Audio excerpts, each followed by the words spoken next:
कोल्हापूरमध्ये एकीकडे विशाळगडावर उरुसाला मनाई घालण्यात आली आहे आणि दुसरीकडे हुपरीमध्ये अनधिकृत मदरशांवर हातोडा सुद्धा पडलाय। या सगळ्याला पार्श्वभूमी आहे ती म्हणजे मंत्री नितेश राणे यांनी दिलेल्या इशाराची। नेमकं काय घडलं पाहूयात या सविस्तर रिपोर्टमधून।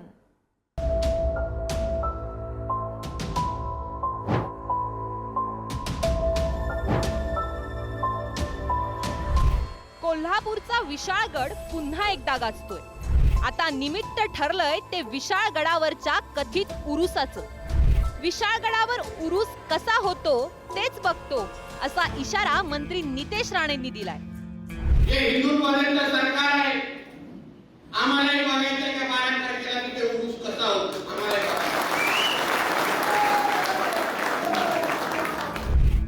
राणेंच्या या इशाऱ्यावरून नव्या वादाला तोंड फुटलंय, पण प्रत्यक्ष कृतीही तशीच घडली। विशाळगडावर होणाऱ्या उरुसाला पोलिसांसह प्रशासनानंही परवानगी नाकारली।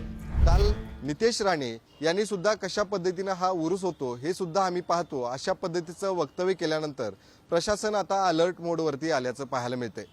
प्रशासनाकडून या संपूर्ण उरुसाच्या पार्श्वभूमीवरती हा यावर्षीचा होणारा उरुस जो आहे तो करू नये अशा पद्धतीची माहिती जी आहे ती या ठिकाणी दिल्याचं पाहायला मिळते। शिवाय या संपूर्ण उरुसाला परवानगी सुद्धा नाकारल्याची माहिती सध्या मिळते। त्यामुळे उद्या होणाऱ्या या उरुसाच्या पार्श्वभूमीवरती प्रशासन कशा पद्धतीने संपूर्ण परिस्थिती हाताळणार हे देखील पाहणं गरजेचं आहे।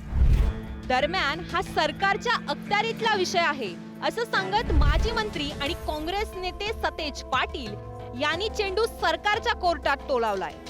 मला वाटतं आता सत्तेत महायुतीचं सरकार आहे, कायदा सुव्यवस्था राखणं या सगळ्या गोष्टी राखणं त्यांची जबाबदारी आहे। मुख्य म्हणजे नितेश राणे यांनी सांगलीत दिलेल्या इशाऱ्यानंतर घडलेल्या या घडामोडी आणि त्या दृष्टीनेही त्याकडे पाहिलं जातंय। कारण जेव्हा सांगलीत मंत्री नितेश राणे बोलले तेव्हा त्यांनी हुपरीत हिंदुत्वावरून जोरदार आगपाखडी केली होती। मी अभिमानाने सांगतो, मी आमदार हा हिंदू मतांवरच झालेलो आहे। आम्हाला राष्ट्र अभिमान आहे।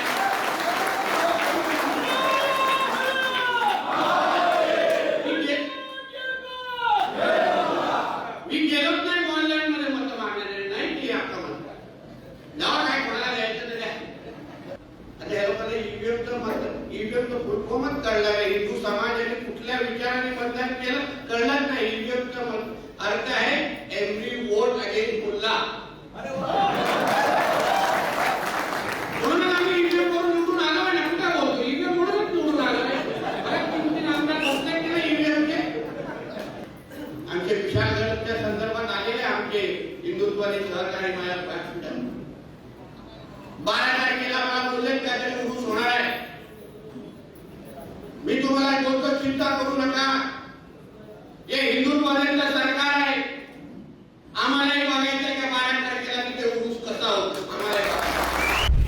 महायुती सरकारच्या पहिल्या टर्म मध्ये विशाळगडाच्या पायथ्याशी झालेल्या दंगलींवरून सत्ताधारी आणि विरोधकांमध्ये चांगलीच जुंपली। आता सरकारमध्ये मंत्री असलेले नितेश राणेच उरुस आणि मदरशांच्या विरोधात इशारे देत आहेत। त्याची दखल प्रशासनानं घेतली नसती तरच नवल। सांगलीहून स्वप्नील पाटीलसह शेखर पाटील, पुढारी न्यूज, कोल्हापूर।